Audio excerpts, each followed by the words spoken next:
In this video, I'm going to walk you through some of the major features of the English 6001 syllabus so that you have a sense of the purpose and structure of the course, as well as the work that will be expected of you as a student in the class. The practicum course functions differently than a graduate seminar. Your participation in English 6001 is a significant part of your teacher development at Wayne. The course serves both as a site of teacher training or job training and as the site for the reflexive development of your teaching philosophy. Sometimes I'll present key concepts in teaching English 1020. Sometimes you will do teaching demonstrations or walk us through mini lessons that you're developing. Sometimes guest experts with expertise in parts of our assignment sequence and course sequence will visit class to share their experiences and strategies. Together, these presentations and the resulting conversations are a way for teachers to come together to learn how to teach this class in this local context. The practicum, together with teaching circles, teaching workshops, peer mentoring, and other professional development opportunities in the department, is part of a collection of spaces that work together to build your teacher development. Now I'll walk through the syllabus to highlight some of the things that I want you to be aware of before we begin the course. You can email me questions about the syllabus at dx1044@wayne.edu or just have them ready for the first day of class, which is August 28th. Okay, so our syllabus for the course will be shared with you in this Google document. And I like using the Google document because as we add in specific presenters for projects, or if we adjust our readings, maybe swap one out because we decide together as a group that it would be more effective, then I can kind of make this a more living document. So I won't go through everything in the syllabus, but I do want to highlight some things for you about the way that it's set up. And it is set up similarly to the English 1020 syllabus and the other common syllabi of our program. So you'll see kind of like similarities across those genres. So we do a lot of things in the class, as I just talked about, but primarily it's related to teaching English 1020 and the kinds of tools and strategies you will need on a week-to-week basis to work with your English 1020 students. So it's very closely tied to your classrooms this fall. And you can read the course description, learning outcomes, and stuff like that. Just a few words about reading in the class. I have a note here that says, because we will read English 1020 text for this class, in addition to several other texts, the reading in the course is front-loaded. Just like in your English 1020 class, you will very likely have students do more assigned reading at the beginning of the class, and then as they get into their own research projects later in the semester, they're really deciding a lot more of what they're reading. In our 6001 class, because we're also reading the things that we will be using in English 1020, that reading may seem a little heavier. It is definitely heavier in the beginning of the class. So you'll see that reflected in our course calendar. Our required texts are this Bad Ideas About Writing, open access textbook that I will be asking you to use some pieces from with your students in English 1020. But there may be some other texts in it that we don't use in 1020 but that we want to talk about in 6001. The textbook for English 1020 we'll also be looking at regularly in the class. And then I'm asking you to purchase Beth Hewitt's Reading to Learn and Writing to Teach, Literacy Strategies for Online Writing Instruction. This might seem a little bit weird because you're thinking, well, we're teaching face-to-face classes. Why are we reading about online teaching? But I'm having us read this for a couple of reasons. One is that so much of the work that we do with students in English 1020 actually happens in Canvas. It actually happens in our learning management system. And because of that, we want to make sure that we're using our Canvas sites effectively, that we're writing effective assignments, that we are modeling strong writing skills in our emails to students, in the directions and announcements and everything that we put up online.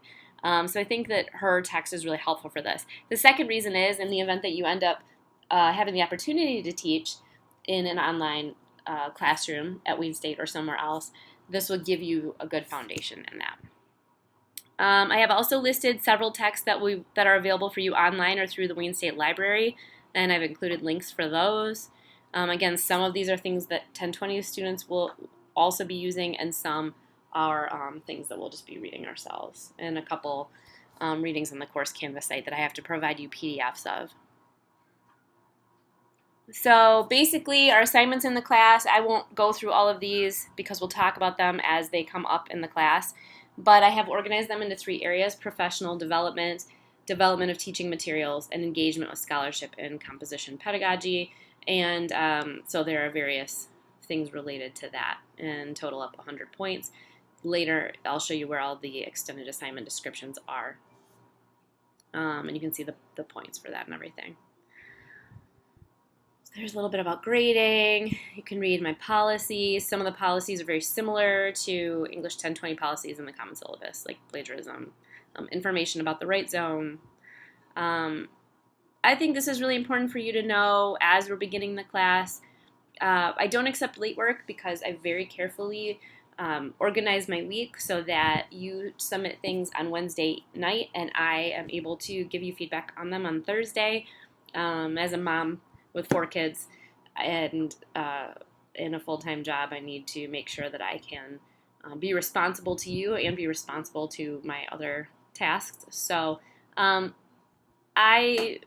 deadlines work that I expect that you fully attempted your work by class time, but I don't have you submit it at the class. I have you give you the opportunity to revise anything.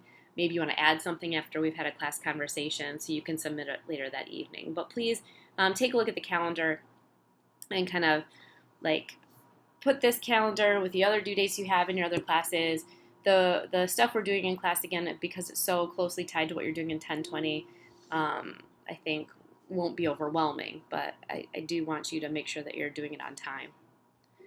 Okay, our course calendar, like I mentioned earlier with reading, the course calendar is a little bit heavier at the beginning than it is, or it looks heavier. It's got more stuff in it at the beginning because it's a little easier to anticipate what you are going to need at the beginning of the class to be working effectively in English 1020.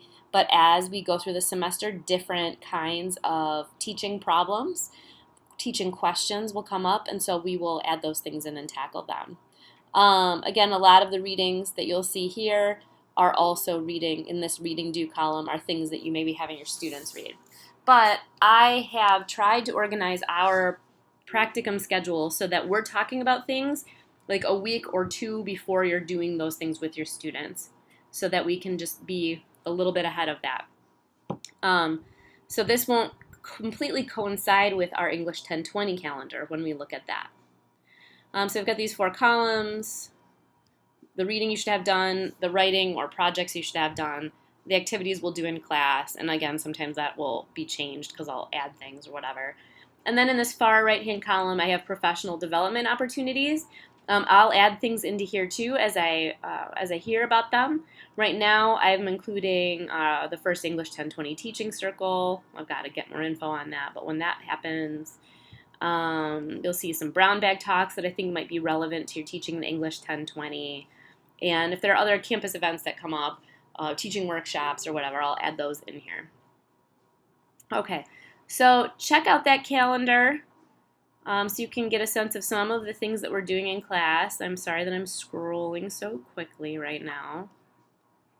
I just want to take you down to the assignments. Okay, then I get into, let's add this right now. This is why we need living documents, right?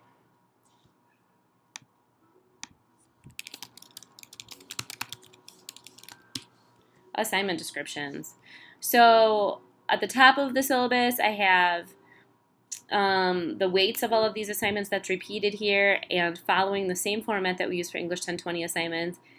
For most of these, I have an introduction and rationale, the assignment prompt, and I have to finish this one, sorry. Learning objectives, minimum requirements, and due dates. Starting with the orientation modules, and then getting into things like a professional development experience write-up, a mini lesson and demonstration that you'll do, an online mini lesson that you'll develop in Canvas, So, and some other things. I would love for us to get to talk about these projects on the first day. So please read through the project descriptions and be ready to ask questions that you might have about those. Otherwise, we'll kind of make sure that we go over things the week before they're due. But some of them you may want to be chipping away at. We will also sign up during the first week of the practicum for 2 presentations you're going to do throughout the class. One is this online mini lesson, and then the other one is this reading strategies mini lesson and demonstration. So I want you to be able to plan and know when you're going to do those things. So check out those spots in the calendar as well. Okay, I think that's all I really need to highlight for you, but I know on our first day of practicum on August 28th, we're going to have so much to talk about because it's the first day of classes and we're getting things ready. We will be employing the week 1 reading practice activity in our classrooms. We will be talking about another assignment you're going to be doing with your English 1020 students during week 2. And so I think I don't want to take that time to go through this deeply. I want you to be really familiar with it. But again, email me if you have any questions.